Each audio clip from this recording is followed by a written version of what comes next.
الحمد لله رب العالمين، والصلاة والسلام على أشرف الأنبياء والمرسلين نبينا محمد وعلى آله وصحبه أجمعين.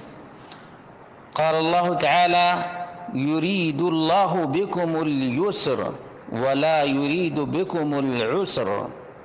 برادران اسلام، دینی اور ملی بھائیوں، دوستوں اور ساتھیوں، یہ 1441 ہجری کا موقع ہے اور عید الاضحیٰ کے ایام آنے ہی کو چاہتے ہیں. ایسے موقع پر ایک بڑا سوال ہے کہ کرونا وائرس کی وجہ سے بہت سے لوگوں کے حالات ابتر سے ابتر ہو گئے ہیں. جو لوگ پہلے قربانی دیا کرتے تھے، اس سال ابتر حالات کی وجہ سے قربانی نہیں دے سکتے ہیں.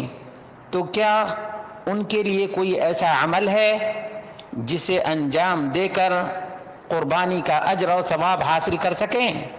اس کا جواب نبی مکرم صلی اللہ علیہ وسلم نے اس صحابی سے دیا جس کے پاس اپنی کوئی بکری نہیں تھی اور نہ کوئی جانور تھا جسے قربانی میں پیش کر سکے. چنانچہ اس سلسلے میں اللہ کے رسول صلی اللہ علیہ وسلم نے بہترین رہنمائی کی. عن عبداللہ بن عمرو ان النبی صلی اللہ علیہ وسلم قال لرجل امرت بیوم الاضحى عیدا جعله الله لهذه الامة فقال الرجل افرأيت ان لم اجد الا منيحة ابني افاضحي بها؟ قال لا، ولكن تأخذ من شعرك وتقلم اظفارك وتحلق عانتك وتقص شاربك فذلك تمام اضحيتك عند اللہ.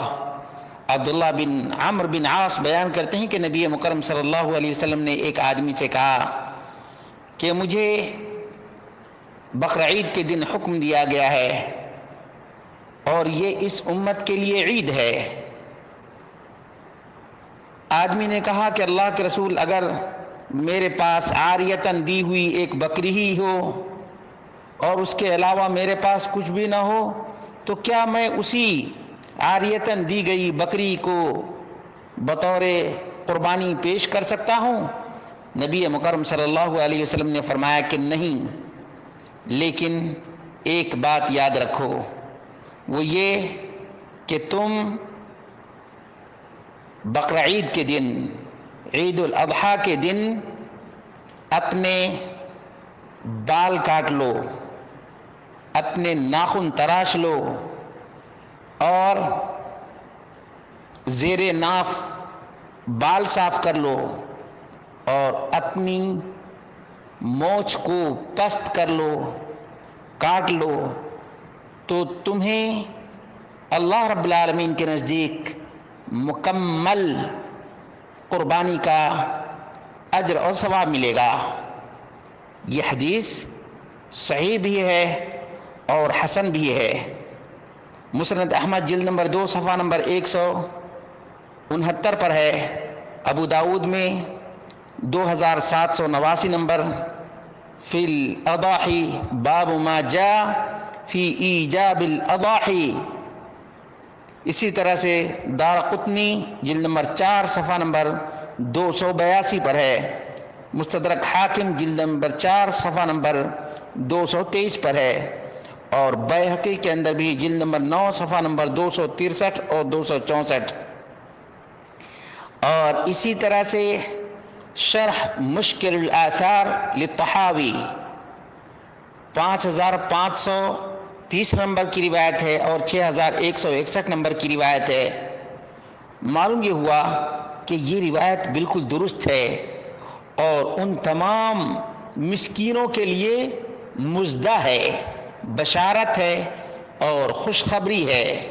یہ سنن نسائی کے اندر 4365 نمبر کی روایت ہے اور السنن الکبریٰ للنسائی حدیث نمبر 4439 نمبر کی بھی روایت ہے. معلوم یہ ہوا کہ مسکین کے لیے بھی قربانی کا اجر اور ثواب ہے اگر یہ اپنے بال کو ذی الحجہ کے چاند نکلنے سے لے کر اور بقرعید کے دن تک اپنے ناخن، اپنے بال اور اپنی مونچھ کو نہیں کاٹتے ہیں۔